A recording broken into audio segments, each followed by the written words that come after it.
Give me a little bit of idea about this proposed remote workers Bill of Rights. Tulsa Remote was an idea that maybe started a little bit before its time. In 2018, we came up with a program that welcomed people from across the country with remote jobs to Tulsa at a time when we estimated 3 to 5% of the U.S. workforce had that opportunity to work remotely. Over the course of 2020, life changed for so many of us, almost everyone.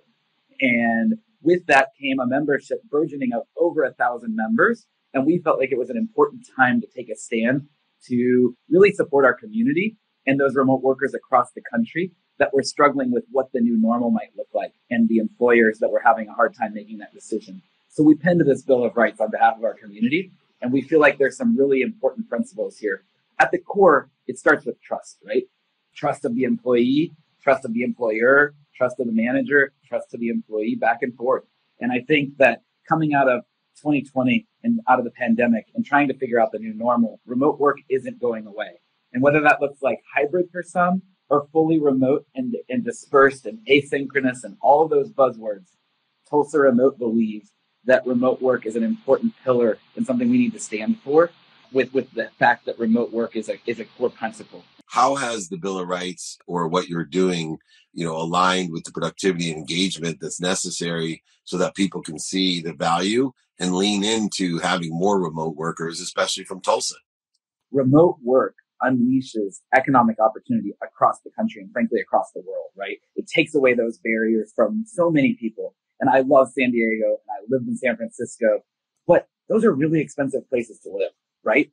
And I think that for so many folks, opportunity to choose maybe the piece of home, owning their first home in Tulsa, where the average home costs less than $200,000 for a 3-bedroom house, right?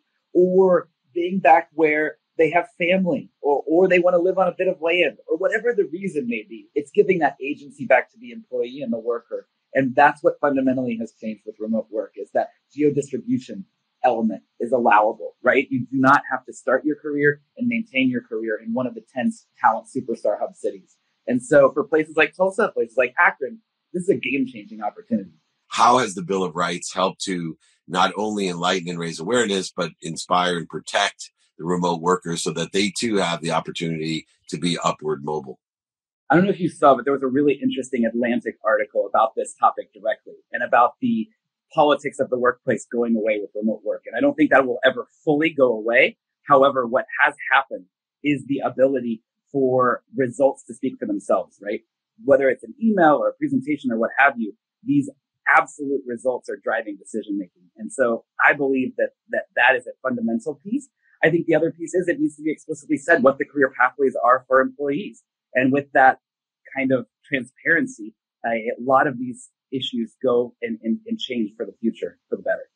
Check out Tulsa Remote. What a great place to live. What a great place to work with great people protecting your rights with the Bill of Rights for remote workers. My friend Ben Stewart, reach out to him, tulsaremote.com. Let's build that community.